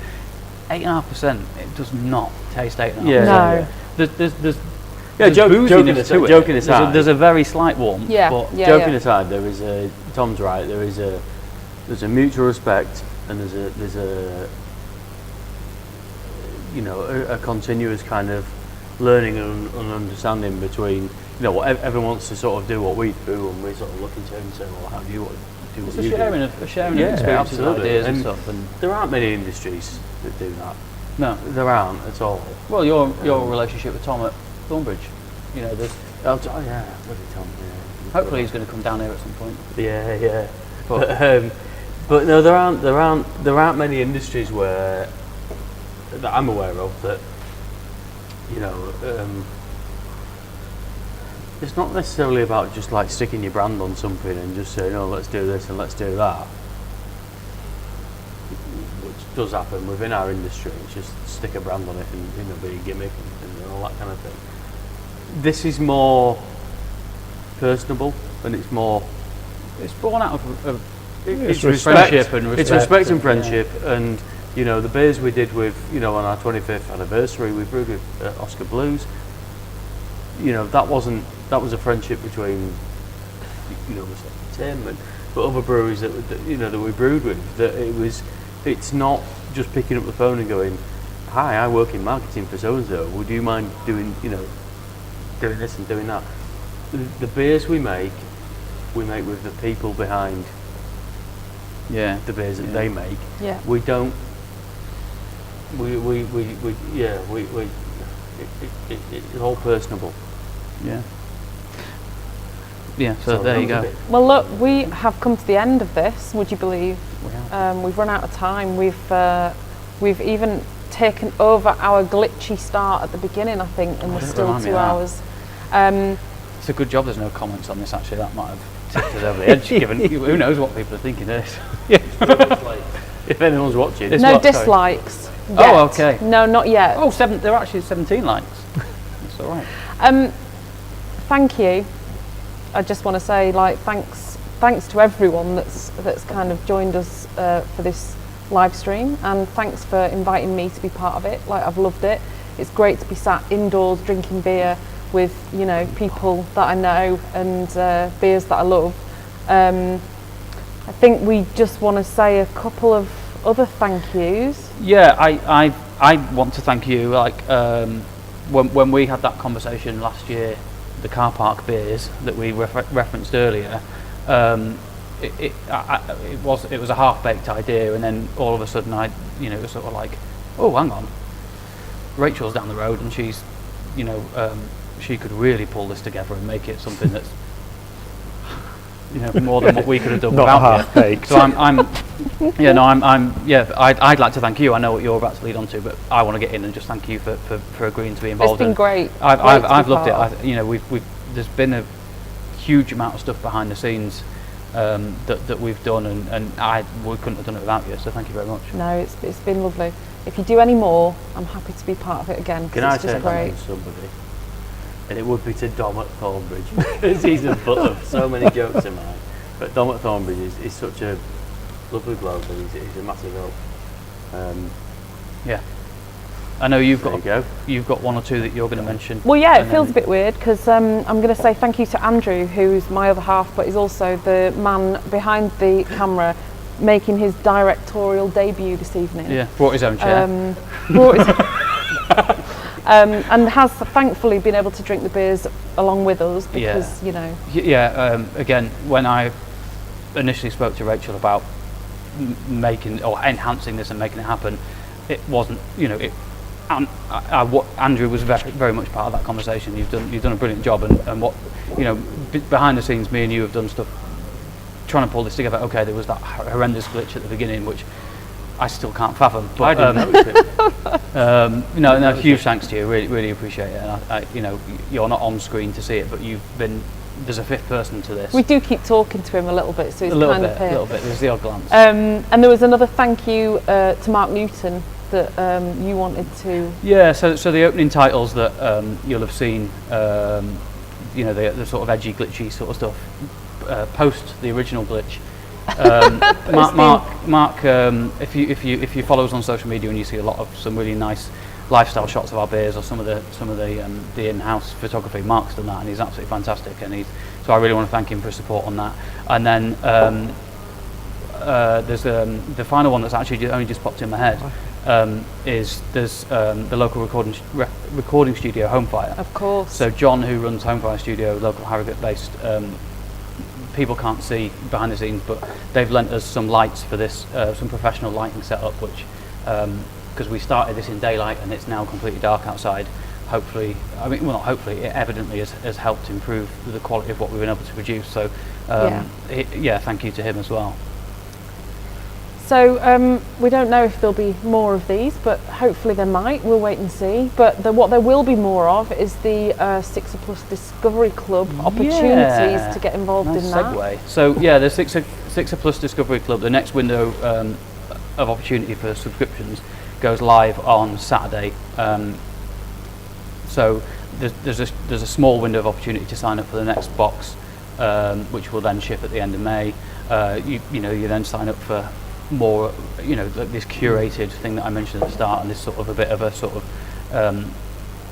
Roosters driven experience with the Sixer involved as well. Yeah. So they go live on the website on Saturday, 1st of May, be open for a couple of weeks or until the spaces that we have available sell out, because we've got to build everything. And then the beers that we've tasted tonight, My Name is Earl is already available. The other three, Wild Wild Life, Tropical Assassin, Super Pumped, all go live tomorrow on the website. I can't remember what time. They'll be available at the tap room, and they'll be available through various trade outlets as well over from this weekend onwards as well. So hopefully everyone's enjoyed listening to us and enjoy the beers when they finally get to taste them. Yeah. Amazing. And as for like, will we do this again? I personally, it's been stressful because of the glitches at the beginning, but I think it's really nice. Me Ollie, and Stu, we see each other every day, but it's been quite nice to just actually talk shit and have a beer and whatever. So that's quite nice. Your input. I has talk been shit brilliant. all the time, whether there's a camera on or not. You know, you've added an extra dimension to it, because if it was just three of us without your, Oh, you'd be going till midnight. It'd be football, You'd be going wouldn't till midnight. so yeah, will we do this again? Let's see. Again, it's regrettable that we couldn't have the comments open and interact with people and get that feedback. So Yeah. we'll see. We'll It's the see. one bit that was missing, but I feel like everything else Write was to your good. MP if you want us to do it again. Write to your MP, and we'll collate the data, and Yeah. let's see what happens. Yeah. on Great. that. Yeah. Well, let's go. Nice one. Thanks, everybody. Thank you. Cheers. Thank Cheers, you very everyone. much.